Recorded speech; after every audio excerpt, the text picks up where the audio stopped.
저라면 이런 물건 무조건 판다. 이런 집 갖고 계신 분들 제가 조금만 코칭해주면 훨씬 더 나은 입지에서 사시면서 사실 가격은 조금 더 잘 올라줄 수 있는 그런 곳으로 가실 수 있게 조금만 도와드리면 되거든요. 안녕하세요. 지나이스입니다. 지나이스에게 무엇이든 물어보세요. 저에게 질문 정말 많이 올려주셨어요. 너무 감사드리고요. 그중에서 이분에게 물론 당연히 도움되겠지만 많은 분들에게 도움이 될 만한 것들, 특히 갈아타기 할 때 요 세 포인트, 요 세 단계를 잘 거치면서 하시면 좋겠다. 요런 포인트까지 콕콕 찍어가면서 여러분에게 말씀드리겠습니다. 구독, 좋아요 눌러주시고 영상 바로 시작하겠습니다. 오늘 사연사 보시면 저를 한 1년 전 겨울에 알게 되셔서 영상을 많이 보시다가 집을 더 넓히면서 더 거주 환경이 좋은 상급지로 갈아타기를 이분이 성공을 하셨어요. 내 집도 좀 싸게 팔았지만 새로 산 집, 상급지, 더 넓은 곳, 더 좋은 곳을 더 싸게 샀으니까 가격이 꽤 많이 올라준. 예전 집도 올랐을 수 있어요. 아니면 여전히 안 올랐을 수도 있고 이게 바로 좋은 입지의 가치예요. 가격이 오를 때 누구보다 먼저 빨리 많이 오른다는 거. 좋은 곳에 살면서 가격 상승까지 같이 누리는 게 상급지에 사는 맛입니다. 이렇게 잘 됐고 아가들도 잘 크는데 그래서 뭐 고맙다는 인사까지 저도 너무 감사하고요. 잘 받았는데 그런데 왜 이렇게 사연이 길지? 아직도 많이 남았거든요. 나는 이렇게 잘 살고 있는데 우리 부모님 하시면서 올려주신 거예요. 이런 따뜻한 마음이 이뻐서 물론 선별된 것도 있지만 딱 이 물건의 상태를 보자마자 저라면 이런 물건 무조건 판다. 어떤 거냐면 여러분께 지금 자세히 말씀드릴게요.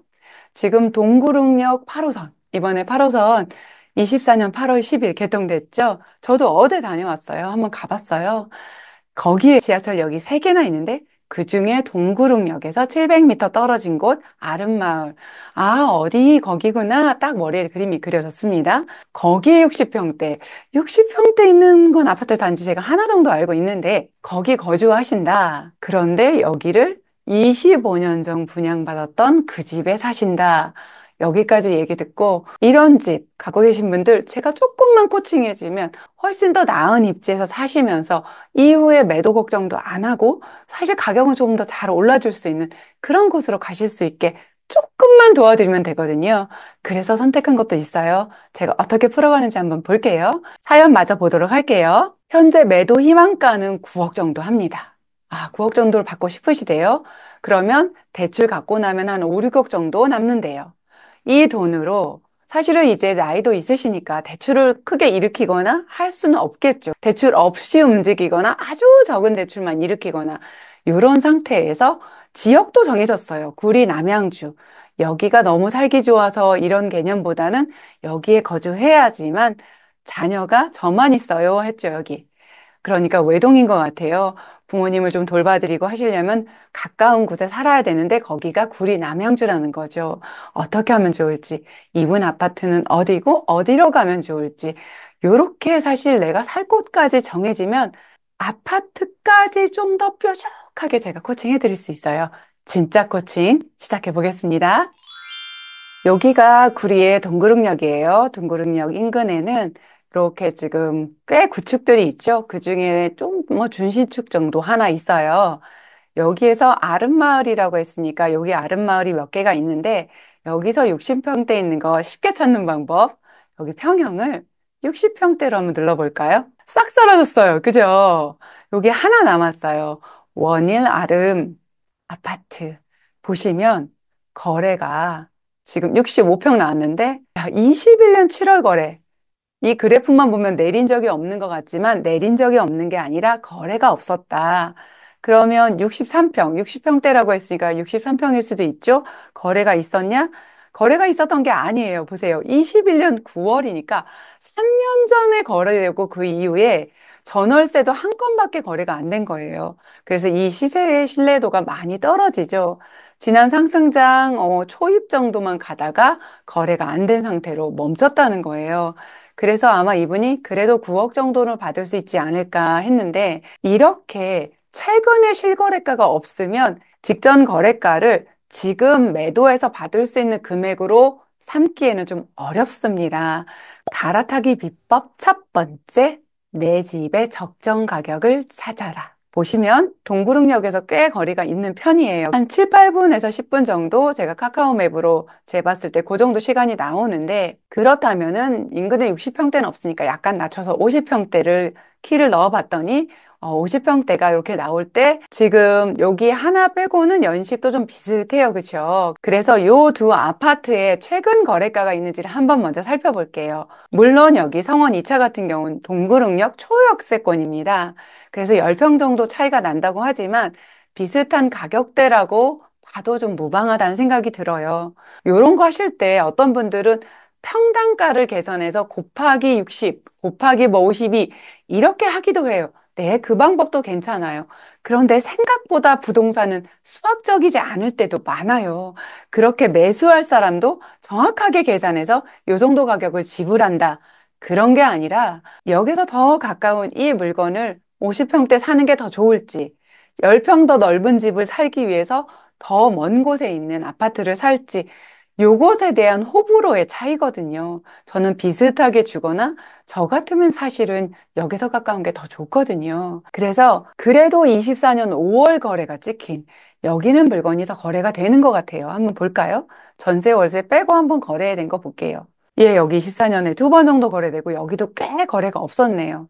가격대가 요 정도 됩니다. 아름마을 일신 아파트 한번 보면 여기도 올해는 거래가 하나도 없었고 23년 11월에 9억 8천 정도. 그 가격까지는 조금 어렵다면은 아까 성원 2차에서 봤던 한 8억 중반선 정도 실거래가가 요 정도 된다.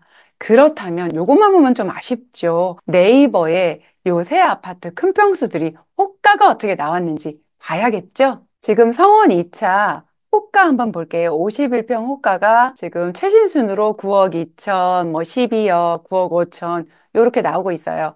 여기서 제일 가까운 아파트예요. 물론 평수는 조금 작아요. 10평 정도 작아요. 요 정도 가격대에 나오는데 저 12억은 조금 너무 과한 것 같고 9억대 초반 중반에 나오고 있구나. 이렇게 아시면 될 것 같고요. 바로 옆에 아름마을 일신 건영 1차 같은 경우도 뭐 9억 3천, 뭐 11억 9억 요 정도로 호가가 나오고 있어요. 그래서 9억 정도에 내놓고 조금 더 내고를 해준다. 이렇게 생각하시면 크게 나쁘진 않을 것 같다. 이렇게 물건 내놓으실 때는 부동산에 가셔서 소장님 얼마에 내놓으면 돼요? 이렇게 물어보시면 안 됩니다. 지금 알아보신 것처럼 9억 정도에 내놓고 싶다. 그리고 조금 더 내고도 가능하다. 요 정도 얘기까지만 해주시고 사실은 60평인 게 어찌 보면 장점이기도 해요. 인근에 하나도 없으니까. 그래서 그 60평이 장점인 것을 좀 어필하세요. 물론 부동산에서는 요즘 큰 평수 잘 찾지 않는다. 이런 이야기 하실 수도 있어요. 그러면 기죽어서 오지 마시고 그러니까 박사장 능력을 좀 보여줘야지 이러시면서 거기 25년 사셨으면 이 인근에 부동산 소장님들 어지간히 아실 거 아니에요. 그러니까 잘 부탁한다 얘기하시면서 가격 내고도 좀 해줄 생각이 있다. 이렇게 말씀하시고 나 여기서 또 집 살 생각도 있으니까 매수까지 도와주면 너무 좋고 요런 것까지 말씀해 주시면 이 소장님이 더 열심히 움직이시게 됩니다. 갈아타기 비법 두 번째, 우리 집보다 상급지를 찾아라. 물론 이 이야기 들으시면은 그거 당연한 게 너무 쉽지 않나? 이렇게 생각을 하시는데 같은 동네 안에서도 실질적으로 내가 여기보다 더 좋다라고 확신을 갖기가 어려울 때도 있고요. 너무 욕심을 많이 내서 연끌을 너무 많이 해야 되는 경우 선택지가 오히려 너무 많아서 힘들 수도 있어요. 그래서 그 선택지를 많이 빼기를 해서 정말 내가 갈 수 있는 직장이나 아이들 교육을 고려해서 그렇게 선별하는 과정이 반드시 필요합니다. 이분들은 가야 될 지역이 정해졌어요. 구리, 남양주 이렇게 결정이 됐어요. 살던 곳을 많이 벗어나지는 않는 선에서 결정을 하면은 좋겠다는 생각을 했습니다. 그렇게 하면서 첫 번째로 머리에 떠오른 게 어디냐면 8호선을 따라서 좀 더 서울 쪽으로 내려가면은 장자 호수공원역 인근을 볼게요. 아파트 전체 나오게 하고 한번 보겠습니다. 지금 보시면 구리 사시니까 부모님은 아실 거예요. 구리에서 구축이어도 절대 무시 못하는 곳이 바로 여기 토평지구 쪽입니다. 가보신 분들은 알아요. 제가 이거 쇼츠도 찍었어요. 어떻게 20년이 넘은 25년 정도 된 아파트하고 신축 아파트 가격이 34평이 맞먹냐. 그런 곳이 있냐? 그거 쇼츠지만 조회수도 굉장히 많이 나왔거든요. 바로 여기입니다. 지금 보시는 것처럼 이 토평지구에서 대장이라고 말할 만한 게 토평신명. 요 아파트가 2000년식이에요. 지금 현재 뻥뷰 나오면서 요 아래로는 사실은 조금 거리가 있지만 한강뷰가 나오고 지하철역 초역세권인데다가 초등학교, 중학교 딱 끼고 있고 단지가 34평 전용이에요. 보시는 것처럼 전용인데다가 조용하고 깨끗하고 이렇게 오래됐는데도 관리도 잘 돼 있으면서 인근에 학원가 잘 돼 있어서 아이들 그냥 안전하게 조용하게 공부시키기 딱 좋은 그런 곳에 이 아이가 대장입니다. 1000세대 넘고 커뮤니티 기가 막히고 신축 5년차 아니에요. 그런 신축 5년차하고 어떻게 맞먹는지 한번 볼까요? 지금 토평신명 같은 경우는 지난 상승장 최고가에서 별로 빠지지도 않았고 불이인데도 불구하고 많이 회복이 됐습니다. 야, 10월 거래가 11억 1000이 찍혔어요. 그렇다면 구리역 인근의 신축 한번 가볼게요. 이렇게 8호선 따라서 한정거장만 올라가면 구리역이고 구리역 인근에는 꽤 제법 신축들이 이렇게 재개발 통해서 들어와 있어요. 그 중에서 하나 눌러볼게요. 이 편한 세상 인창 어반포레가 지금 9월 거래니까 최근 거래죠. 34평 한번 보겠습니다. 아까 그건 59였어요. 거래를 전세하고 월세 빼고 한번 매매 거래만 볼게요. 8월에 9억 9천? 1억이 훨씬 넘게 차이 나요. 신축인데, 그것도 2편 아닌데, 얘도 초역세권이에요. 이게 바로 구리예요. 그래서 구리에서 지금 부모님이 살고 계신 이 동구릉역 여기 인근 이 지역보다도 구리역 인근의 신축보다도 사람들이 더 살기 좋다고 말하고 그렇게 가격에 그대로 들여놓는 곳은 토평지구 쪽이다. 이쪽으로 이사를 가시면 좋겠습니다. 장자호수공원 아랫단으로 지금 보시는 것처럼 개발 계획이 잡혀 있어요. 혁신산업단지 또 업무 복합지구 그리고 아파트까지 들어오면서 물론 이 일지구 뷰를 조금 막을 수는 있지만 지금은 비어있는 택지가 이렇게 개발 계획이 잡혀 있으면서 더 좋아질 장자호수공원역 구리입니다. 이곳에 지금 나이도 있으시다니까 여긴 학원 가라고 나오지만 학원 다닐 일은 없으시지만 사실 여기가 다 병원이니 어르신들 필요한 것들 있죠. 그런 모든 상권들이 여기에 다 있어요. 물론 60평대 그 아파트 평수는 크지만 그거 팔고 여기 토평신명 오기는 좀 어렵긴 해요. 60평을 팔고 34평을 오기가 어렵다. 같은 도시 내에서 그게 입지 가치예요. 입지 가치가 그대로 드러나서 그래요. 그래서 제가 병원도 가깝고 여러 가지 인프라가 잘 구축돼 있는 요 토평지구 인근에 우리 아버님, 어머님 사실 만한 아파트 한번 찾아보겠습니다. 갈아타기 비법 세 번째, 매수 가능한 아파트와 평형을 찾아라. 요즘 30평이 대세니 25평이 대세니 앞으로는 25평이니 말들이 많고 이거 갖고 굉장히 많이 고민들이 많아요. 앞으로도 대세인 평형대를 찾아가는 것도 좋기는 해요.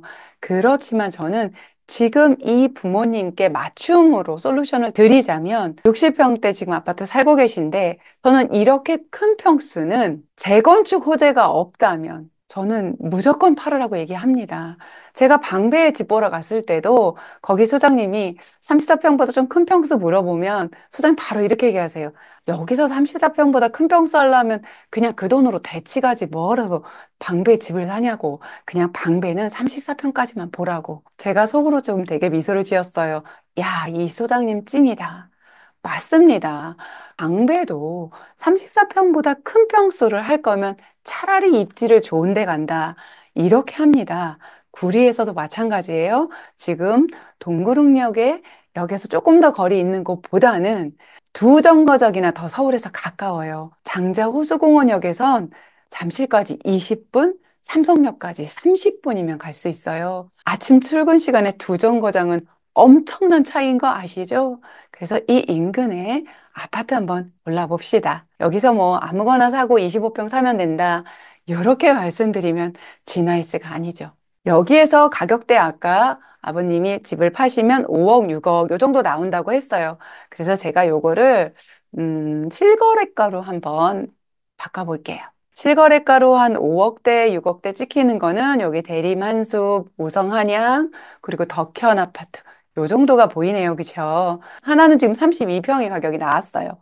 평형을 제가 20평대로 바꿔볼게요. 20평대를 했더니 하나는 28평이어서 7억대가 나오네요. 여기에 한가람은 24평.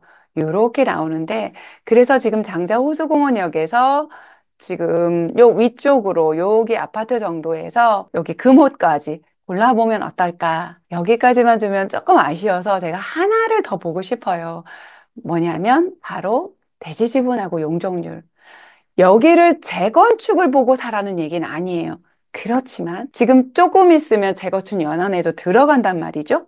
재건축 연한에 들어가면 그래도 용적률이 조금 더 현재 가지고 있는 용적률이 낮고 대지주분은 좀 더 크고 요게 가치가 더 있거든요.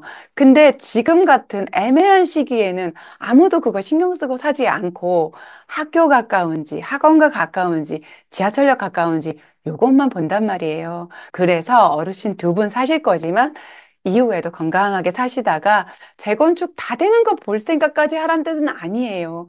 그래도 재건축 이슈가 나올 때 대지집은 용적률이 좋으면 더 좋은 값을 받고 매도도 하실 수 있으니까. 제가 늘 가지는 기준 아시죠? 대지지분은 15평 이상이면 좋겠고 용적률은 200%보다 낮으면 좋겠어요. 근데 거기에 딱 맞는 아이는 여기에는 지금 현재는 없네요. 보시는 것처럼 15평에 좀 근접한 것들이 있고요. 200%는 넘습니다. 대리반수문 대지지분이 많이 낮으니까 좀 빼면 좋을 것 같고요. 여기 대지지분 조금 좋은 것 중에서 여기 지금 보이시죠? 제가 이름 따로 안 불러드릴게요. 그리고 용적률은 비슷비슷하니까 용적률 인센티브 같은 거 정도 받으면 그래도 재건축을 기대는 해볼 수 있다. 그런 곳을 선택하는 게 더 유리하지 않을까 하는 마음에서 이렇게까지 봤습니다. 그리고 제가 하나 더 본 곳이 있는데 바로 다산 신도시 진건지구 요 8호선을 따라서 두 정거장, 세 정거장을 가면 네, 다산역, 다산 신도시예요. 지하철역이 없던 곳에 다산역이라는 지하철역 8호선이 생겼죠. 그리고 여기는 신도시.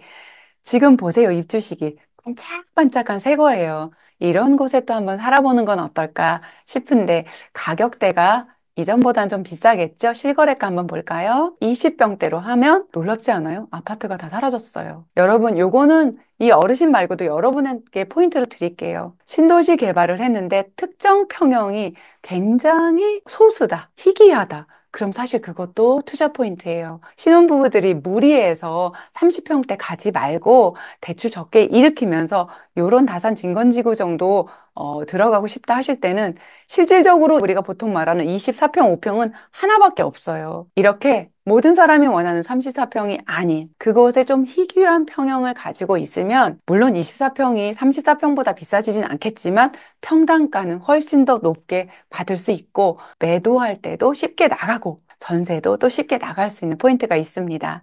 근데 보니까 여기는 좀 가격대가 좀 있어요. 대출이 조금 용이하다면 여기까지 생각해 볼 수도 있지만 저는 개인적으로 부모님들이 살던 터전인 구리시 내에서 친구분들도 있는 그곳에서 내 집 마련을 해보시면 어떨까 싶습니다. 네, 이렇게 아파트 알아보고 마지막으로 제가 잠깐 잔소리 하나 할게요. 뭐냐면 제가 집을 보러 갈 때 25년 동안 분양받아서 살았다는 집들을 가보면 어떤지 머릿속에 딱 그려져요. 아무리 살림을 깔끔하게 짐 정리를 잘해도 25년 동안 쌓인 집이 창고보다 가득가득 거실에도 꽤 짐이 많을 수 있고요. 안방에 장롱이 있으면 장롱 위까지 정말 빼곡하게 깔끔하게 정리한다고 해도 짐이 굉장히 많을 수 있어요. 제가 요 매도 관련된 영상 많은 분들이 사랑해 주셨는데 요거 링크 고정 댓글하고 요 위에 올려드릴게요. 그 영상도 꼭 보시고 첫 번째로 할 일이 시간만 나면 짐을 좀 제발 정리하세요. 60평에서 20평대로 가시려면 거의 3분의 2 이상은 짐을 버리셔야 돼요. 그래요. 그거를 이사할 때 버릴 생각 하지 마시고 지금부터 꺼내서 정리를 할 때 방 하나씩 주말 잡아서 정리하시면서 이 방 하나 정리 잘하면 내가 여기서 몇백을 버는 거야. 이렇게 생각하시면 돼요. 집을 보러 왔는데 뭐 벽지 도배는 그렇다 치더라도 짐이 많아서 집이 좁아 보이고 답답해 보이고 어두워 보인다. 그러면 내가 원하는 가격에서 더 깎아주고 더 깎아주고 더 깎아줘야 돼요. 8억, 9억 하는 아파트 깎을 때 100만 원, 50만 원 이렇게 안 깎아요. 1000만 원, 2000만 원, 3000만 원 이렇게 깎잖아요. 그래서 짐 정리 잘 하시고 또 하나 이사 갈 집을 다 두시고 그렇게 하시면서 차근차근 이사 준비와 매도 준비를 같이 하세요. 그리고 안전핀 가끔 제가 꽂아드리죠. 절대로, 절대로 매수 계약 먼저 하시면 안 됩니다. 특히 이렇게 오래된 구축 대형 평수, 서울 내에 있는 것도 아니잖아요. 매도가 쉽지 않습니다. 무슨 일이 있어도 매도 계약 먼저 하시고 매수 계약 하셔야 다리 뻗고 잠 잡니다. 오늘 제가 진아이스에게 무엇이든 물어보세요. 구리 지역 가지고 여러분한테 말씀드렸지만 구축 대형 평수 가지고 있는 분들, 재건축 호재도 없는 거, 그런 거 가지고 계신 분들은 이번 참에 매도하시면서 사람들이 더 원하는 곳에 작은 평수로 똑똑하게 갈아타셔서 이후에 시세 상승도 더 누려보시고 매도도 더 쉽게 이후에 하시고 또 전세를 줄지라도 늘 수요가 있는 그런 입지 찾아내는 그런 공부 이번에 하시고 혼자 어려우시면 저하고 같이 함께 하면 좋겠습니다. 제가 늘 도와드리도록 노력할게요. 무엇이든 물어보세요. 또 댓글 남겨주시면 그곳에서도 제가 꼭 필요한 분에게 선별해서 최선을 다해서 영상으로 답변 드리도록 하겠습니다. 그러니까 여러분 아시죠? 구독, 좋아요 눌러주시고 댓글로 소통하면서 내 댓글에 제가 답변 영상 드린 거 바로 알아보시려면 딸랑딸랑 알람 설정까지 부탁드리겠습니다. 집 사고 파는 거, 또 이사 가는 거, 이 모든 과정 쉽지 않아요. 큰 돈이 걸려 있어요. 그 힘든 일 제가 도와드리겠습니다. 저하고 함께 가요, 그 길. 오늘도 미라클.